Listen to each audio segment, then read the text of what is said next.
Dibuntuti 15 OTK, TNI berseragam dinas ditikam di zona hitam OPM, masuk IGD. Pratu Malia Sikwa ditikam oleh orang tak dikenal, Kamis tanggal 13 Maret tahun 2024 pukul 20 waktu Indonesia Timur. Korban merupakan anggota Kodim 1714 PJ. Peristiwa itu terjadi di pertigaan Kampung 55, Jalan Trans Papua, Distrik Pagaleme, Kabupaten Puncak Jaya. Sekedar informasi, Kabupaten Puncak Jaya merupakan salah satu kawasan tempat beroperasinya OPM. Organisasi separatis ini kerap bikin onar di beberapa distrik yang ada di kabupaten tersebut. Namun, untuk penikaman terhadap Pratu Malias, belum diketahui apakah para pelaku punya keterlibatan dengan OPM atau tidak. Akibat insiden itu korban mengalami luka di bagian pipi sebelah kanan. Dia juga menderita luka panah pada bagian dada dan perut sebelah kanan. Mengutip tribunpapua.com, awalnya Pratu Malias Sikwa dan 5 orang anggota Kodim 1714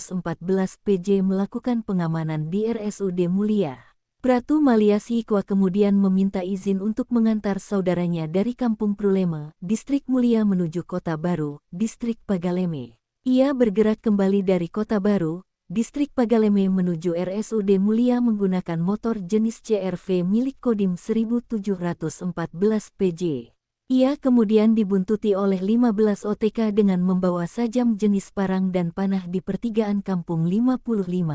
Pratu Malias Sikwa dibacok oleh satu OTK menggunakan parang. Ia kemudian melarikan diri ke pos Kotis 715 MTL untuk meminta pertolongan. Saat berlari meminta pertolongan, Pratu Malias Sikwa terkena panah dari belakang oleh OTK. Aparat kemudian bergerak ke lokasi kejadian untuk melakukan penyisiran sambil mengevakuasi Pratu Malias Sikwa menuju RSUD Mulia. Aparat melakukan pengejaran di sekitar lokasi dan menemukan 3 orang warga. 3 orang tersebut masing-masing bernama Eliron Wonda, Lukma Ako, dan Petrus Wakerwa diamankan dan dibawa menuju ke Kodim 1714 PJ untuk dimintai keterangan. Hingga berita ini diunggah Tribun Tanda Hubung Papuatengah.com masih melakukan konfirmasi dengan pihak terkait soal kejadian tersebut.